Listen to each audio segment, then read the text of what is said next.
Hello दोस्तों, स्वागत है आपके अपने फाइनेंसिस चैनल SSK फाइनेंस पे, जहां हम पैसों को समझदारी से बढ़ाने की बात करते हैं।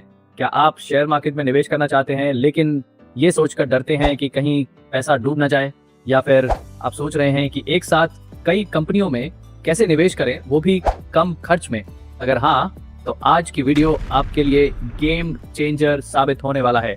आज हम बात करेंगे ETF यानी एक्सचेंज ट्रेडेड फंड की। हम जानेंगे कि ETF क्या होता है, ETF कैसे काम करता है, ETF में निवेश कैसे करें, ETF कितने प्रकार के होते हैं, इसे कैसे खरीदें, इसके फायदे क्या हैं, इसका रिस्क क्या है, आपको क्या सावधानियां रखना चाहिए और क्या आपको इसमें निवेश करना चाहिए। वीडियो को लास्ट तक देखिए और चैनल को लाइक करें, सब्सक्राइब करें और बेल आइकन दबाना ना भूलें। तो चलिए शुरू करते हैं नंबर 1 से। ETF क्या होता है? ETF को समझने के लिए एक साधारण उदाहरण लेते हैं। कल्पना करें कि आप एक फ्रूट बास्केट खरीद रहे हैं। इस बास्केट में सेब, केला, संतरा और कई तरह के फल हैं। अब आप एक एक फल अलग से खरीदने की बजाय पूरी बास्केट खरीद लेते हैं, जिससे आपको सारे फल एक साथ मिल जाते हैं। ETF भी कुछ ऐसा ही है।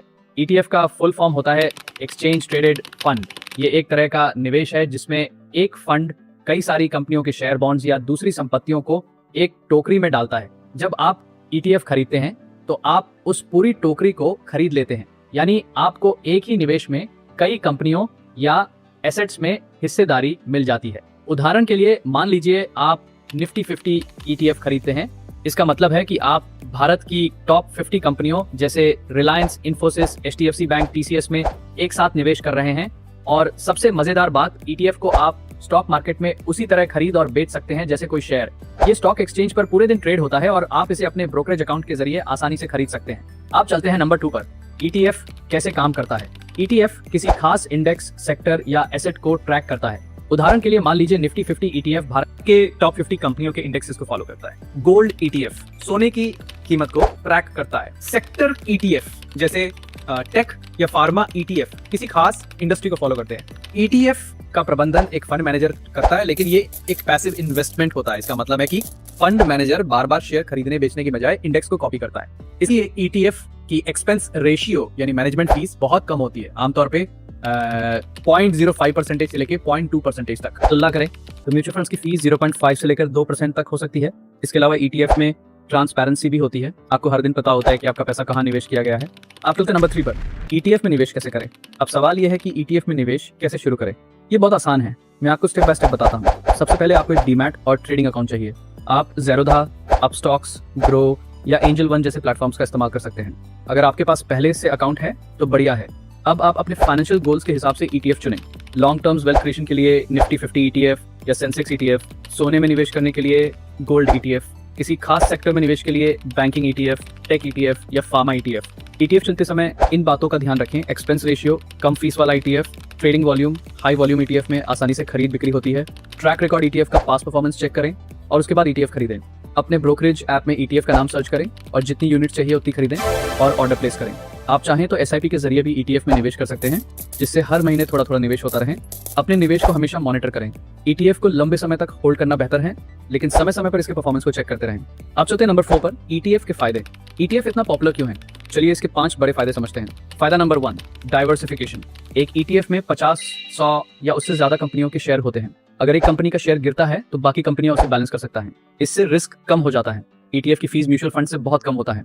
उदाहरण के लिए निप्पॉन इंडिया निफ्टी 50 ETF की एक्सपेंस रेशियो सिर्फ 0.05% है, जबकि म्यूचुअल फंड्स में ये 1-2% तक हो सकता है। Tax efficiency. ETF में कम खरीद बिक्री होता है, जिससे कैपिटल गेन टैक्स कम लगता है। भारत में लॉन्ग टर्म कैपिटल गेन मतलब 1 साल से ज्यादा होल्ड करने पर सिर्फ 10% टैक्स लगता है, वो भी 1 लाख रुपए से ज्यादा प्रॉफिट पर। फायदा नंबर 2, लिक्विडिटी। ETF को आप स्टॉक मार्केट के खुले समय में कभी भी खरीद या बेच सकते हैं, जो म्यूचुअल फंड्स में नहीं होता। फायदा नंबर 3, ट्रांसपेरेंसी। ETF की होल्डिंग्स हर दिन अपडेट होता है, क्या आपको पता होता है कि आपका पैसा कहाँ निवेश हुआ है। आप चलते हैं नंबर 5 पर। ETFs कितने प्रकार के होते हैं? Index ETF, sector ETF, gold ETF, bond ETF, international ETF, crypto ETF, और आप अपने गोल्स के हिसाब से चुन सकते हैं। तो चलिए एक एक करके इसके बारे में थोड़ा जान लेते हैं। जैसे इंडेक्स ETF, ये किसी मार्केट इंडेक्स को ट्रैक करते हैं, जैसे निफ्टी 50, सेंसेक्स, जैसे SBI Nifty 50 ETF, ICICI prudential Sensex ETF। इसके सेक्टर ETF के किसी खास सेक्टर में निवेश, जैसे Nifty bank ETF, Nifty IT ETF या फार्मा ETF। अगर आपको लगता है कि बैंकिंग सेक्टर में ग्रोथ होगी तो आप निफ्टी बैंक ETF चुन सकते हैं। इसके गोल्ड ETF सोने की कीमत को ट्रैक करते हैं, जैसे निपॉन इंडिया ETF गोल्ड 20, तो ये उन लोगों के लिए अच्छा है जो सोने में निवेश करना चाहते हैं बिना फिजिकल गोल्ड खरीदे। इसके फीचर बॉन्ड ETFs, सरकारी या कॉर्पोरेट बॉन्ड्स में निवेश, ये कम रिस्क और स्थिर रिटर्न चाहने वालों के लिए अच्छा है। इसके इंटरनेशनल ETFs, विदेशी मार्केट्स में निवेश, जैसे NASDAQ 100 ETF या MSCI इमर्जिंग मार्केट्स ETF। इसके फीचर क्रिप्टो ETFs, अभी भारत में क्रिप्टो ETF ज्यादा प्रचलित नहीं है, लेकिन कुछ देशों में बिटकॉइन ETF या इथेरियम ETFs उपलब्ध हैं। इनमें रिस्क ज्यादा होता है। अब चलते हैं नंबर 6 पर। ETF के रिस्क क्या है?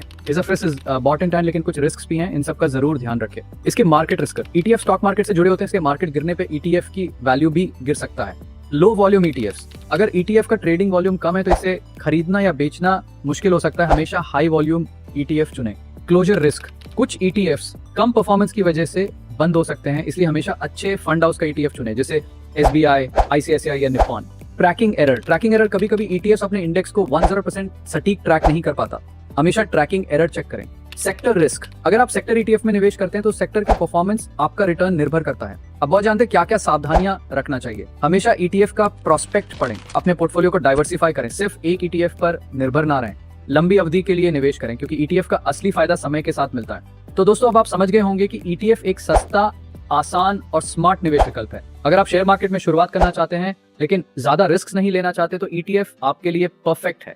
तो दोस्तों, अब आप समझ गए होंगे कि ETFs एक सस्ता, आसान और स्मार्ट निवेश विकल्प है। अगर आप शेयर मार्केट में शुरुआत करना चाहते हैं लेकिन ज्यादा रिस्क नहीं लेना चाहते तो ETFs आपके लिए परफेक्ट है।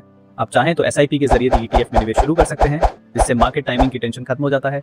अब आप बताइए, क्या आप ETF में निवेश करने की सोच रहे हैं? कमेंट से बताएं कि आप कौन सा ETF खरीदना चाहेंगे, निफ्टी 50, गोल्ड ETF या कुछ और। अगर ये वीडियो आपको पसंद आया तो लाइक करें, चैनल को सब्सक्राइब करें और बेल आइकन दबाना ना भूलें। हम जल्द ही मिलेंगे एक और धमाकेदार फाइनेंशियल नॉलेज वाली वीडियो के साथ। तब तक स्मार्ट निवेश करते रहिए और अपने पैसे को बढ़ाते रहिए। धन्यवाद और मिलते हैं अगली वीडियो में।